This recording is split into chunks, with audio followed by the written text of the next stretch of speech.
এখানে উপস্থিত আছেন আপনাদের প্রাণপ্রিয় নেতা, যাকে মাত্র কয়েকদিন আগে বিপুল ভোটের মাধ্যমে আপনারা তাকে নির্বাচিত করেছেন এবং আপনাদের প্রতি শ্রদ্ধা জানিয়ে মাননীয় প্রধানমন্ত্রী তাকে গণপ্রজাতন্ত্রী বাংলাদেশ সরকারের প্রতিমন্ত্রী হিসাবে দায়িত্ব দিয়েছেন।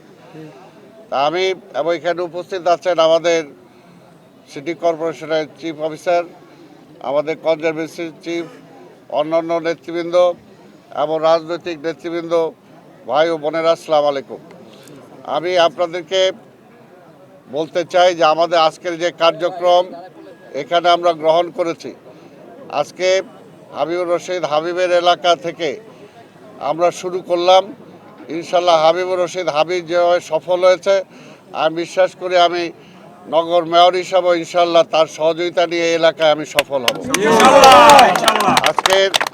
আজকের এই এক মাস ব্যাপী আমরা পরিষ্কার পরিচ্ছন্নতা মশক নিধনের অভিযানে আমরা আজকে এখান থেকে যাত্রা শুরু করলাম।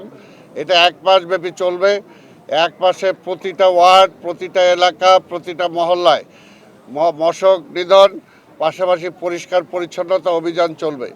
আমি এখানে একটা কথা বলতে চাই, যদি জনগণ আপনারা যদি সহযোগিতা না করেন, আপনারা যদি এই কর্মসূচিটাকে বাস্তবায়ন করার পক্ষে কাজে না নামেন, তাহলে কিন্তু কোনোভাবেই এই পরিষ্কার পরিচ্ছন্ন বলি বা মশক নিধন বলি কোনোটাই কার্যকর হবে না। জনগণকে আজকে সচেতন হতে হবে।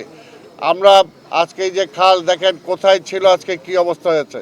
আজকে গোলাম হোসেন বলতেছিল, ভাই এটা তো নদী ছিল, নদী কি আর খালও তো খুঁজে পাওয়া যায় না। তো সেটার জন্য ভবিষ্যতে যাতে আমরা খাল খনন পুনর্কর্মসূচি আমরা গ্রহণ করেছি, সেটা যাতে ভালোভাবে আমরা চালাতে পারি এবং এটাকে কেন্দ্র করে যাতে এলাকার মশক নিধন, আপনারা জানেন, সাংবাদিক ভাইদেরকে বলবো যে আমরা প্রায় ৭৫টা ওয়ার্ডের মধ্যে 10টা ওয়ার্ড হলো সবচেয়ে ঝুঁকিপূর্ণ আজকে মশকের জন্য, এবং তার মধ্যে এইটাও একটা কাজে আমরা চাই এখানে যেটা আজকে ঝুঁকিপূর্ণ হয়েছে, হাবিবুর রশিদ হাবিবের নেতৃত্বে ইনশাল্লাহ এই ওয়ার্ড দেখা যাবে সবচেয়ে সুন্দর হবে, সবচেয়ে ভালো। কারণ সে একজন কর্মী প্রাণ মানুষ, সে হাঁটি পা করে আজকে এই পর্যায়ে এসেছে, আজকে বাংলাদেশের মন্ত্রী হয়েছে। তার জন্য তো আমরা খুশি নাকি?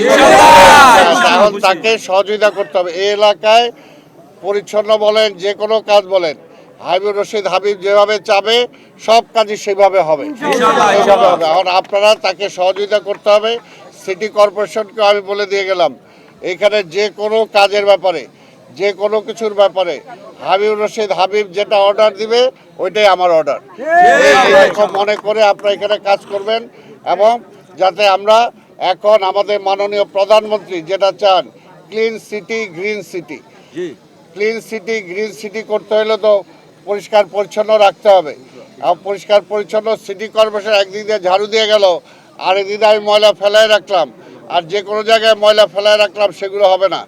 আরেকটা আজকের আমি নাগরিকবাসীকে বলতে চাই, দেখেন আপনাদেরকে আমরা সচেতন করব। আমরা বলবো অনেক জায়গায় অনেক মজা পুকুর আছে, অনেক পচা ডোবা আছে, যেগুলো ব্যক্তি মালিকানা আছে, সেগুলো আমরা পরিষ্কার করব। কিন্তু পরিষ্কার করার পরে সেই পরিষ্কারটা রাখার দায়িত্ব কিন্তু সে মালিক যে আছে, সে যদি সে পরিষ্কার না রাখে তাহলে কিন্তু মোবাইল কোর্ট এসে তাকে জরিমানা করবে। এই ব্যাপারে কিন্তু তখন আর গোলাম হোসেন অনুরোধ করলেও কোনো লাভ হবে না, লিটন অনুরোধ করলেও কোনো লাভ হবে না, আর মাননীয় মন্ত্রী তো অনুরোধ করবেনই না, আমি বিশ্বাস করি। তো সেই কারণেই আপনারা সবাই যার যার দায়িত্বটা সেভাবে পালন করার চেষ্টা করবেন।